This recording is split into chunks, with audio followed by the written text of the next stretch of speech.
ayatnya yang pertama dan ayatnya yang kedua. Mohon bagi Allah Bapa dan kata-kata selanjutnya.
Pertolongan kita yaitu nama Allah yang telah menjadikan langit dan bumi, yang memelihara kesetiaannya sampai selama-lamanya dan yang tidak meninggalkan perbuatan tangannya. Kasih karunia dan damai sejahtera kiranya atas saudara-saudari dari Allah Bapa dan Tuhan Yesus Kristus dan dari Roh Kudus. Amin. Bapak Ibu jemaat disilakan duduk kembali. Mari kita puji Tuhan kembali di dalam Nehemia pasal 3. Nehemia 3 pada ayatnya yang ketiga. Haleluya, persembahan.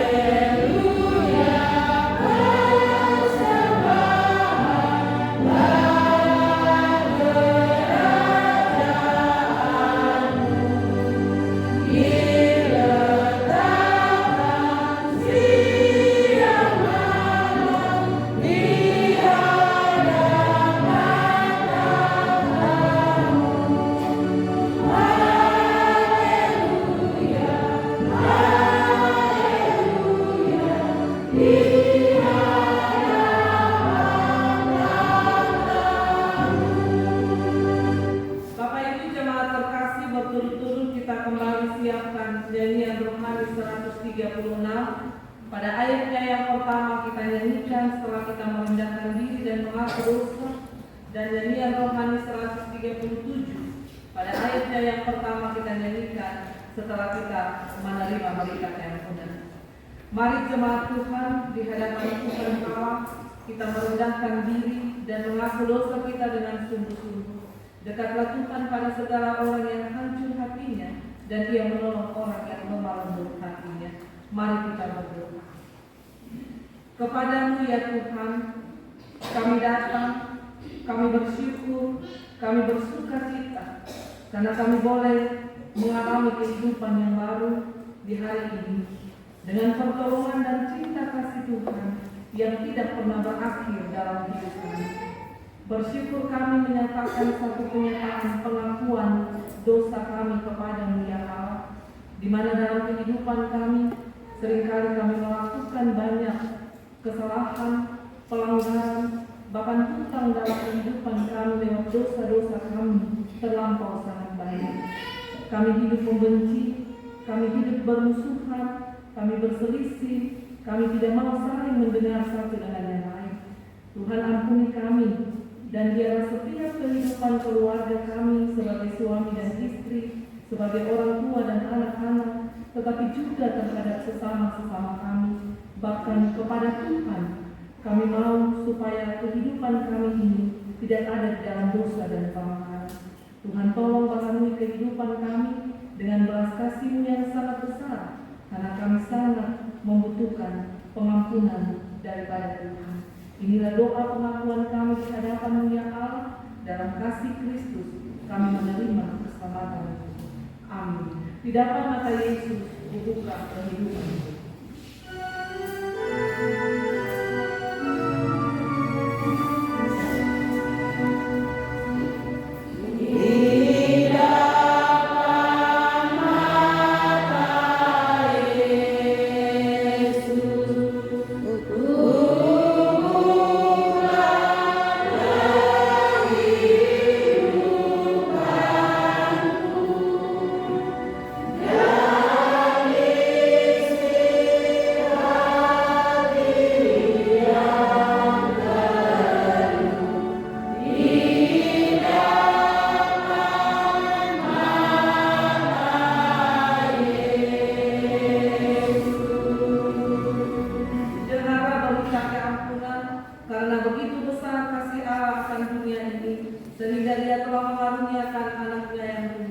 Supaya setiap orang yang percaya kepadanya tidak binasa, melainkan beroleh hidup yang kekal. Sudah kudapat saya Tuhan.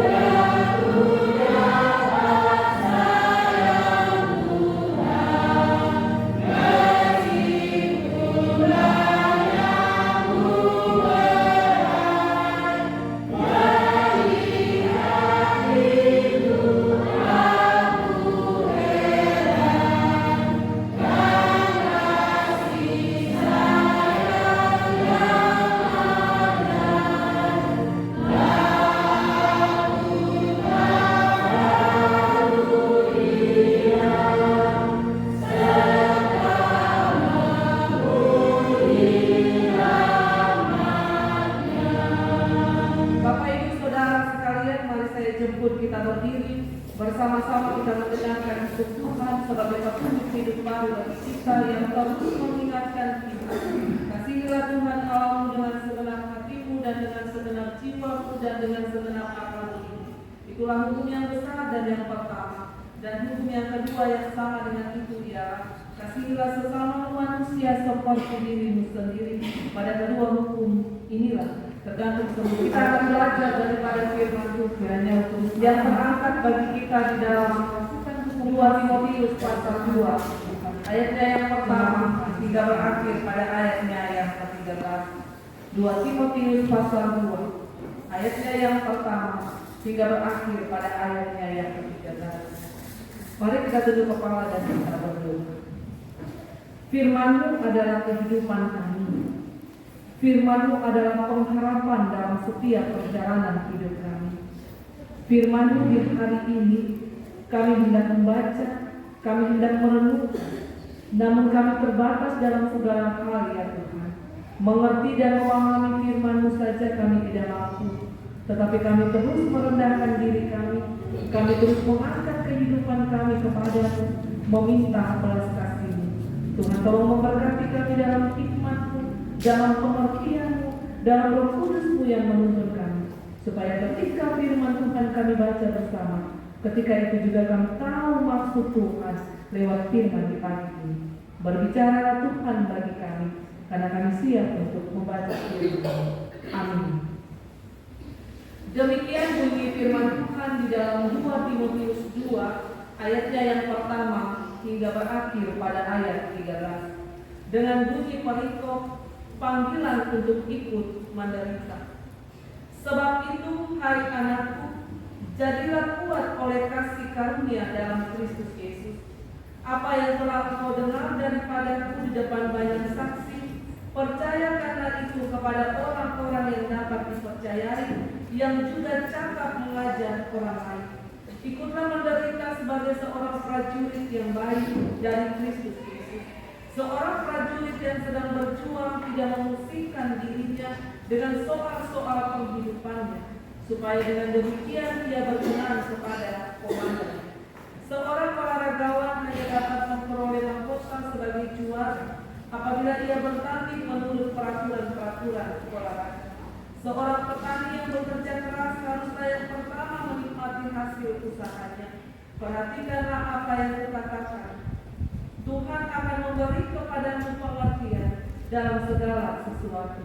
Ingatlah ini, Yesus Kristus yang telah bangkit dari antara orang mati, yang telah dilahirkan sebagai keturunan Daud, itulah yang kuberitakan dalam Injil. Karena pemberitaan Injil inilah aku menderita, malah dibelenggu seperti seorang penjahat, tetapi firman Allah tidak terbelenggu. Karena itu aku sabar menanggung semuanya, itu bagi orang-orang pilihan Allah, supaya mereka juga mendapat keselamatan dalam Kristus Yesus dengan kemuliaannya yang kekal. Benarlah perkataan ini, jika kita mati dengan Dia, kita pun akan hidup dengan Dia. Jika kita bertekun, kita pun akan ikut memerintah dengan Dia. Jika kita menyangkal Dia, Dia pun akan menyangkal kita. Jika kita tidak setia, Dia tetap setia, karena Dia tidak dapat menyangkal dirinya. Demikian jauh bagian firman Tuhan. Berbahagialah setiap kita yang mau terus setia baca firman dan mau melakukannya dalam setiap hari kehidupan kita. Bapak Ibu, Saudara kekasih, kita akan memberikan persembahan syukur sebagai respon kita kasih Tuhan dalam hidup kita. Nyanyian Rohani 132 ayat 1 dan seterusnya kita nyanyikan sambil persembahan syukur dijalankan. Kita terus diingatkan oleh apa kata firman Tuhan. Tuhan mengasihi orang yang memberi dengan sukacita. Ya Tuhan murah.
Sang pemberi hidup dan Sang pemberi berkat.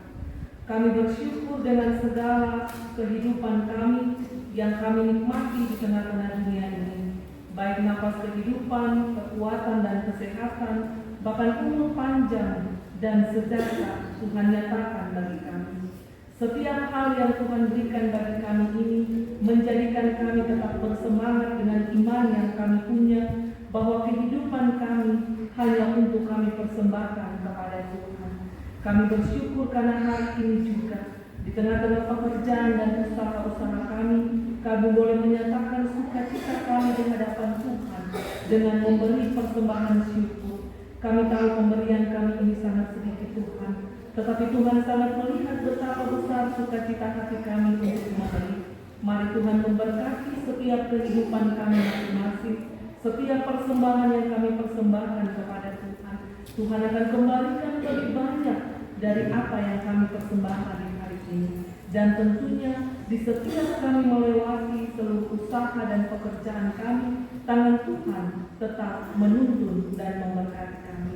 Kami juga berdoa untuk 8 keluarga yang menyatakan pengucapan syukur, tetapi juga menyatakan perpenuhan keluarga. Bersyukur dengan pengucapan syukur setiap keluarga yang sudah hamba sebutkan nama-nama mereka. Tuhan sangat tahu apa yang menjadi pergumulan syukur mereka kepada Tuhan. Mereka bersyukur karena di setiap kehidupan mereka pula Tuhan genapi satu usia. Dalam kegenapan usia bagi anak-anak kekasih, tapi juga bagi saudara-saudara kekasih. Kiranya dalam kegenapan usia ini anak-anak kami tetap menjadi anak-anak yang takut akan Tuhan, menjadi yang terbaik bagi kemuliaan nama Tuhan. Dalam pendidikan mereka, Tuhan juga memberkati. Dalam pertumbuhan mereka, Tuhan terus juga memberkati. Bahkan kehidupan orang tua dari anak-anak terkasih ini pun, mereka akan terus menjadi teladan yang baik, menjadi cermin yang baik bagi kehidupan anak-anak terkasih. Tetapi juga bagi setiap keluarga yang menyatakan 1/10 hasil dari usaha dan kerja dari keluarga, Tuhan tetap tambahkan berkat-berkat-Mu dari surga, memenuhi dan terus mengingatkan mereka untuk terus dan setia memberikan 1/10 hasil dari usaha kerja di mana mereka berada. Lalu ya Tuhan, setiap kami yang akan mengelola persembahan syukur ini, taruh di dalam hati kami kesetiaan, kejujuran, dan takut akan Tuhan, supaya pelayanan Injil Tuhan terus diberitakan, dibentangkan di tengah-tengah dunia ini lewat apa yang menjadi pemberian kami bagi hormat dan kemuliaan nama Tuhan. Hidup kami sepenuhnya Tuhan menjadi persembahan yang berkenan kepada Tuhan. Amin.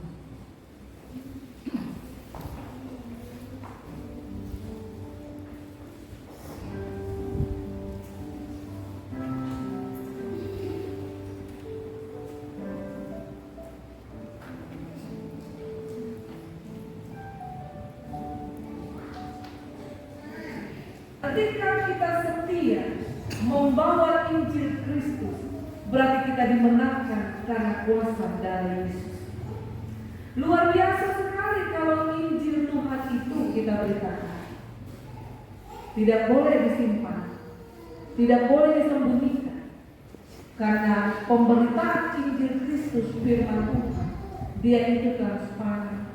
Dia menjawab iya dan amin. Dia menjawab kehidupan yang kekal bagi setiap orang yang menerima keselamatan. Bapak Ibu Saudara jemaat terkasih, jemaat Immanuel Pasir Putih, jemaat yang mengalami anugerah Allah, jemaat yang setiap saat hidup dalam kebersamaan dan keberkatan, jemaat yang selalu harus memberi diri, mendengar dan siap untuk ditegur. Karena ini semua akan tercakup pada pemberitaan Injil Kristus. Siapa yang setia, siapa yang sedia untuk mendengar dan siap ditegur, dialah pengikut daripada Kristus Yesus. Tema kita di hari ini yang diberikan oleh Sinode GKI di Tanah Papua berbicara tentang Tuhan karuniakan roh pengertian. Tuhan karuniakan roh pengertian. Hidup manusia dalam dunia ini, dia hidup dengan keputusan hidupnya sendiri. Dia tidak mau berjalan dalam keputusan hidup orang lain. Itu benar. Setiap orang punya pilihan, setiap orang punya keputusan, dan setiap orang punya jalan hidup. Tetapi keputusan, pilihan, dan jalan hidup itu akan terjadi jika dia taruh hatinya di dalam hati Kristus. Ketika dia taruh hatinya dalam hati Kristus, dia akan dianugerahi roh pengertian, roh yang mengerti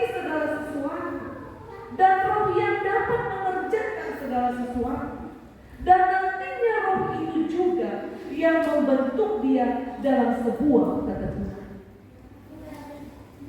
Ini kita ingat baik.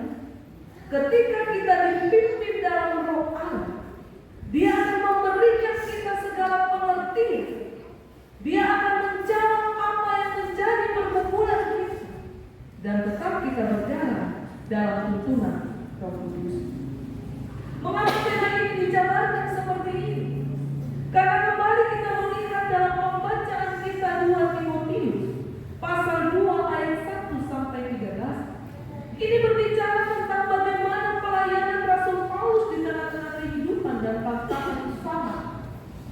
Ia tetap kuat berjalan, ia tetap kuat dan setia melayani Tuhan. Sehingga dalam kesetiaannya, dalam kesediaannya, dalam keterpanggilannya, ia katakan kepada Timotius, "Hai anakku, lakukanlah segala sesuatu dalam kasih karunia Allah." Itu yang saya mau katakan dalam firman hari ini. Manusia hidup karena kasih karunia Allah. Kalau manusia tidak pernah bersandar pada kehidupannya dengan Allah, dia tidak akan pernah memiliki kasih karunia Allah. Timotius harus mengerjakan apa yang menjadi misi pelayanan dari Rasul Paulus. Timotius dia merasakan bahwa dia tidak mampu untuk melanjutkan pekerjaan pelayanan. Karena soal pemberitaan Injil ini, soal siap, sedia dan setia. Karena akan banyak penolakan dan tantangan. Menyampaikan Injil kebenaran Allah ini tidak mudah, Bapak Ibu Saudara. Dia siap ditolak, dia siap difitnah, dia siap untuk dicaci maki, bahkan mungkin dunia membencinya karena nama Yesus. Tapi Rasul Paulus bilang, "Hai Timotius, kuat, kerjakanlah pemberitaan Injil ini. Karena firman tidak boleh dibelenggu dalam firman Tuhan hari ini. Firman Tuhan tidak boleh terbelenggu, artinya bahwa firman Tuhan tidak boleh diikat dengan kuasa iblis, tetapi firman Tuhan harus menjadi kesaksian dan prioritas utama bagi orang percaya." Sehingga mari kita kerjakan ini. Karena ketika Rasul Paulus bilang, "Hai anakku Timotius," hari ini juga Rasul Paulus mau bilang, "Hai anakku jemaat Immanuel Pasifik, kerjakanlah misi pemberitaan Injil." Maka ada 3 bagian yang kita lihat di sini. Mengerjakan sebuah misi pekabaran Injil, ini kita harus seperti seorang prajurit. Di medan juang dan peperangan, ia tetap katakan, "Saya siap, saya siap." Perkataan dan pernyataan ini dia katakan kepada Yesus, "Saya siap melakukan tantangan peperangan di medan juang saya." Itu kata seorang prajurit yang mematuhi apa yang menjadi kehendak komandan, atau yang mematuhi apa yang menjadi kehendak Tuhan kita. Yang kedua, seorang olahragawan. Di situ dikatakan, ketika dia mau mencapai mahkota kemenangan, dia harus punya sikap yang disiplin. Dia harus bisa disiplin dan siap untuk melakukan tugas ini. Dan dia harus tentunya memiliki atau meraih kemenangan dalam sebuah hal yang sportif, hal yang jujur. Hidup orang Kristen pun harus begitu. Dia siap melakukan segala tantangan dan persoalan penderitaan dalam dunia ini. Dia tetap akan setia berlaku yang jujur. Dia tidak akan berlaku yang tidak jujur, karena dia mau mencapai mahkota surgawi.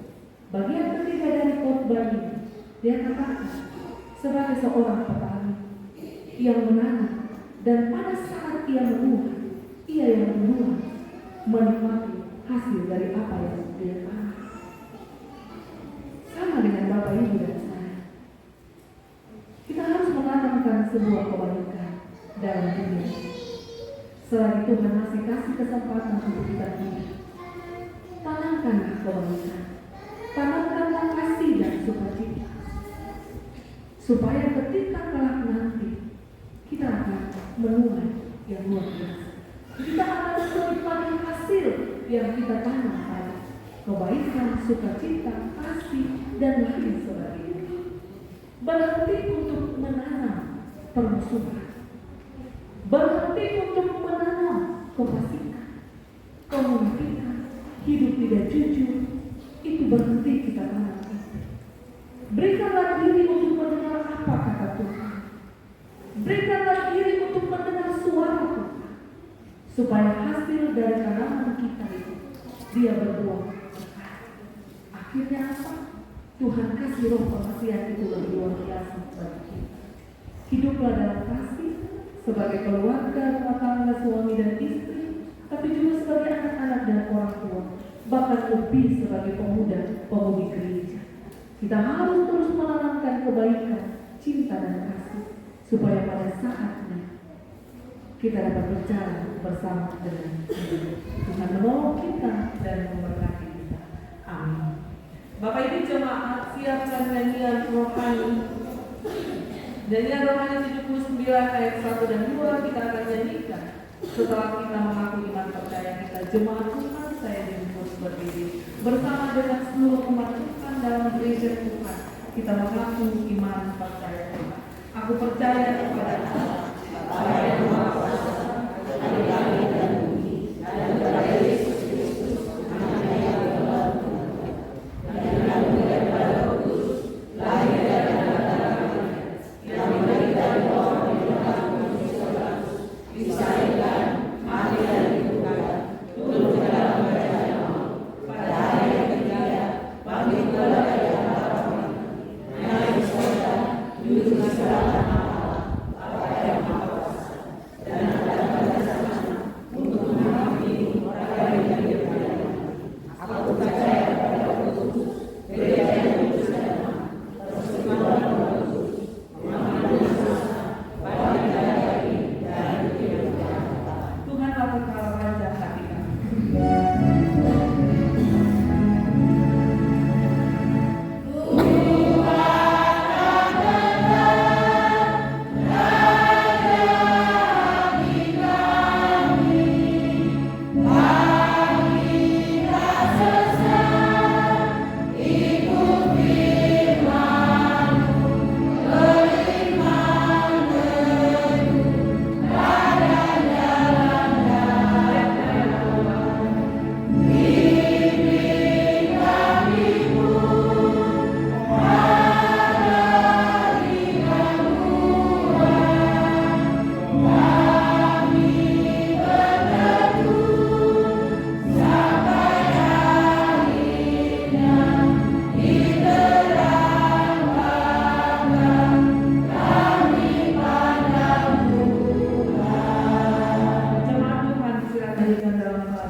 Duduk dan ayatnya yang kedua saya jemput kita berdiri. Tahanlah dan berjuang.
Bapak Ibu jemaat, pulanglah dalam damai dan sukacita dan terima berkat Tuhan. Anugerah Tuhan Yesus Kristus, kasih Allah Bapa dalam persekutuan dengan Roh Kudus, menyertai dan memberkati kita